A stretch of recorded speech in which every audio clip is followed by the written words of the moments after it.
옥황은 신계로 내려오자마자 어머니를 찾았지만 집에도 마을에도 그녀는 없었다. 다행히 마을을 뒤덮은 시신들은 누군가가 수거하여 처리하는 모양이었다. 얼핏 보니 방역대로 보이는 한 무리의 사람들이 들어와서 한편으론 마을의 구석구석을 소독하고 다른 한편으론 시신들을 한데 모아 불태우고 있었다. 잠깐 사이지만 마을에 많은 일이 있었고 그건 벌써 보름이라는 시간이 훌쩍 지났던 때문이다. 성계에서 하루 정도 보낸 것 같은데 아무래도 시간을 굴절이 몹시 컸던 것 같다. 옥황은 이런저런 생각의 잔재들을 털어내고 마음을 허공처럼 비웠다. 그리고 그곳에 어머니의 그림을 그렸다. 그러자 그림을 뚫고 어머니의 채취가 사무치게 밀려왔고 그것을 추적하자 마을 뒷산에 있는 아버지의 광산으로 좁혀졌다. 아버지가 새롭게 황옥광맥을 발견한 부근에 있는 언덕 한편에 어머니가 다소곳이 앉아 계셨다. 집 옆 수림이 우진 사이로 고개를 떨구고 있는 어머니의 그림은 한편의 멜로드라마였다. 비극의 주인공은 모든 것을 잃은 슬픔에 넉넉고 고통에 몸부림치고 있다. 아무리 차원의 벽이 높고 단단하다 해도 사랑 앞엔 한낱 지푸라기로 엮어 만든 옹벽에 지나지 않을 것으로 믿었던 그녀였다. 그녀와 남편의 사랑은 그 어떤 것도 가로막을 수 없는 바다와 같은 것으로 여겼건만 남편은 바람든 풍선처럼 그녀의 곁을 훌훌 날아가 버렸다. 사랑으로부터 버림받은 여인네처럼 슬픈 그림이 있을까? 생명을 다해 사랑의 불꽃을 태웠던 남편이건만 어찌 이렇게 빨리 식어버릴 줄이야. 그녀에게 있어서 차원의 벽은 그저 때깔 좋은 구실에 지나지 않았다. 성계가 아닌 천계의 장벽일지언정 뛰어넘는 게 사랑이면 사랑이 아니겠는가. 분명 그런 사랑을 하는 이들이 있을 것이다. 허공을 가를 수 없는 것처럼 사랑은 그 어떤 것으로도 쪼갤 수 없는 하나의 생명 아니랴. 옥황은 어머니를 이어 애절한 마음이 고스란히 느껴졌다. 어머니, 그녀는 지금 울고 있다. 아버지의 냉정한 뒷모습에 울고 자식들에 대한 그리움에 사무쳐 또 울고 있는 것이다. 옥황은 그녀의 등 뒤로 내려와 슬픈 그림을 감싸 안았다. 서늘한 냉기가 그녀의 슬픔을 실어 옥황의 가슴으로 올라왔다. 얼음장처럼 차갑게 식어버린 어머니의 마음. 그건 실로 생명을 불꽃이 꺼지고 남은 한 줌의 재였다. 더 이상 태울 것이 없는 처참한 죽음의 잔재였다. 이제 그녀가 선택할 수 있는 것은 바람을 기다리는 것 뿐이었다. 그래서 빨리 질풍이 불어와 자신의 죄를 공중에 헛뿌려 영원히 소멸하고픈 것. 그것만이 그녀가 슬픔에서 벗어날 수 있는 유일한 길이었다.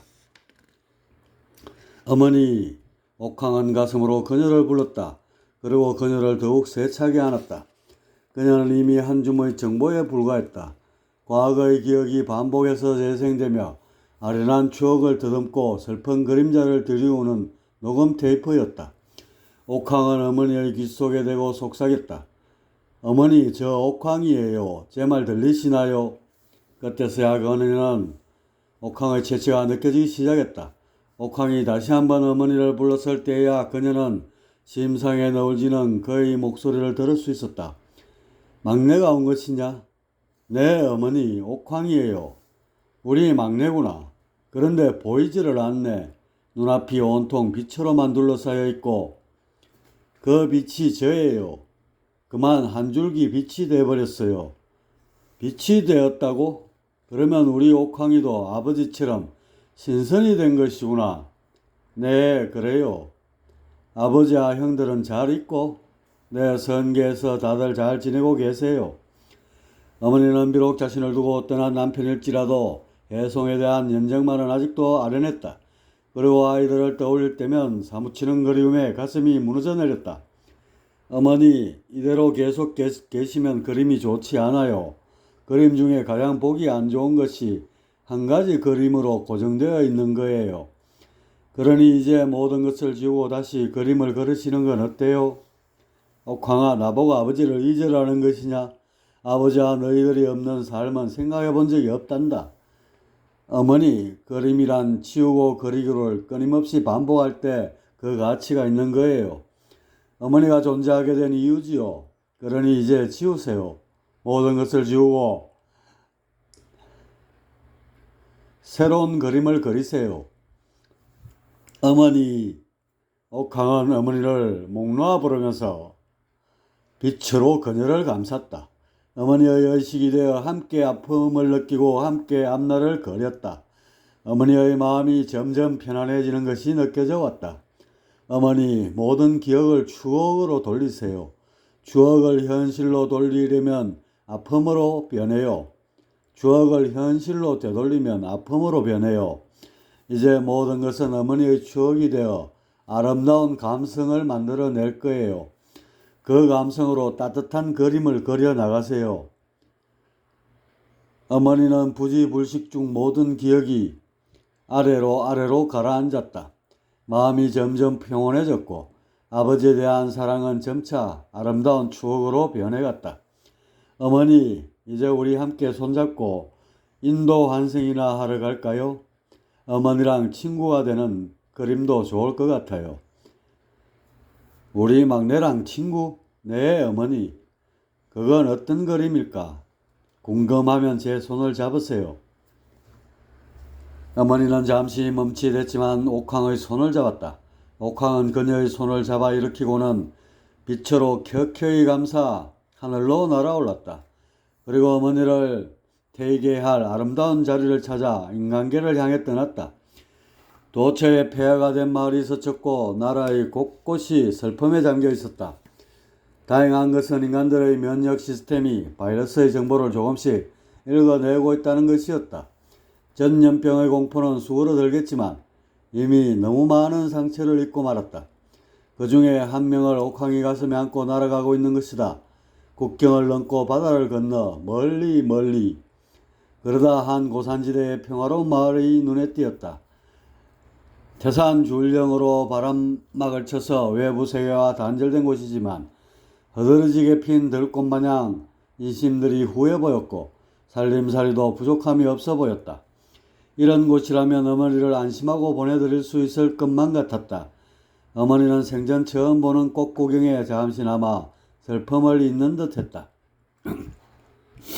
옥황은 그곳에서 한 달 남짓 머무르며 그녀와 말동무를 했다.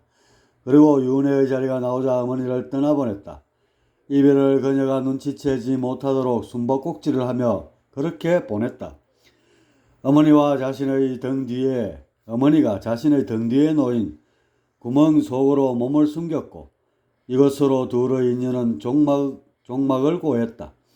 그녀는 수정란 속에 스며들어 한 줌의 정보로 바뀌었고 그 위에 부모의 DNA가 뒤덮여 새 생명으로 발하였다.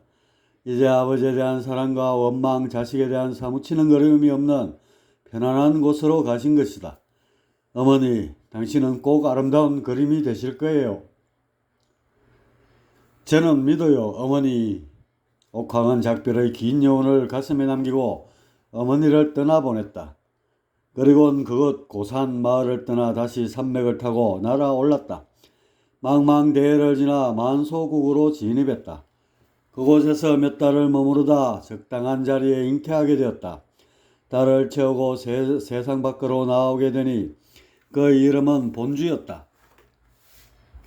본주는 이때를 끝으로 더 이상 윤회를 하지 않게 된다. 그래서 본주라는 이름은 영원히 그와 함께 하게 된다. 본주의 부친은 커다란 농장을 경영하기 위해서 하는 행편이 좋았지만 나이 50줄에 접어들 때까지 자식이 없었다. 그러던 중에 아내가 태양을 삼키는 꿈을 꾸고는 자식을 갖게 되었고 이렇게 귀하디 귀한 손으로 태어난 것이 본주였다. 그런 본주를 부모는 신주단지 모시듯 금이야오기야 대했지만 그는 상으로 들로 쏘다니며 소탈하게 자라났다. 본주는 전생의 황홀일적 기억이 대부분 사라졌다. 얼핏 어머니에 얽힌 아련한 추억이 느껴지기는 했지만 구체적으로 다가오지는 않았다. 다만 한 가지만은 매우 또렷하게 그의 가슴에 새겨져 있었다. 그건 옥황이가 세웠던 원력이었다. 존재하는 모든 것들이 제 가치를 누리며 어우러지는 세상. 그런 창조를 이루고 싶은 욕망이었다. 아울러 나는 누구인가에 대한 화두를 푸는 것도 덩달아 숙제로 남아있었다. 이 두 가지만큼은 윤회의 매서운 강물도 씻어낼 수 없었다. 본주가 8줄에 접어들 무렵 부모는 마을 서당을 찾았다. 이곳 나라엔 선술을 신봉하는 풍토가 팽배하여 대개 서당하면 선술이나 무술, 여타 생활기술 같은 것을 종합적으로 가르쳤다. 허나 본주는 사흘 만에 학업을 중단하고 말았다. 훈장에 의해 강제로 쫓겨나다시피 했는데 그가 훈장의 말에 몇 번 토를 단 것이 화근이 됐던 것이다. 다른 학동들의 말에 의하면 훈장이 본주의 말대꾸에 이런 방구도 못하고 쩔쩔맸다고 한다. 사유와 어쨌든 본주는 크게 실망하였고 어떻게 하든 학업을 지속시키기 위해 거리는 좀 멀지만 깊은 산 중에 위치한 선방을 찾았다.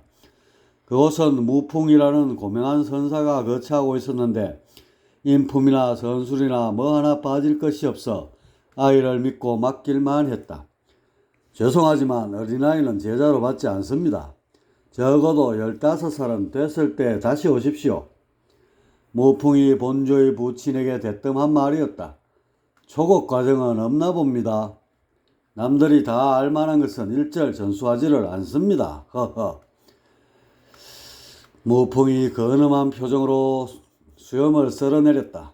부친은 몹시 실망한 낯빛으로 본주를 바라봤다. 어떻게 하든 잘 키워야겠다는 마음뿐인데 마을의 서당에선 진작에 쫓겨났고 이곳엔 연령 제한이 있으니 실로 사면 초가였다. 할아버지, 이곳에서 무엇을 가르치시나요? 이때 본주가 무풍을 향해 도톰한 입술을 실룩이며 질문을 꺼냈다. 너는 아직 어려서 잘 모르지만 나는 자연의 도를 가르친단다. 그 일환으로 역이라는 것을 전수하는데 너무 어려워서 웬만해선 감도 잡기 힘들단다. 그러니 좀 더 자란 다음에 오려무나. 무풍은 옥황의 머리를 쓰다듬어 주었다. 그러면서 나이만 찬다고 해서 다 받아주는 것은 아니며 시험을 봐서 출중하다고 판단될 때만 입문이 가능하다.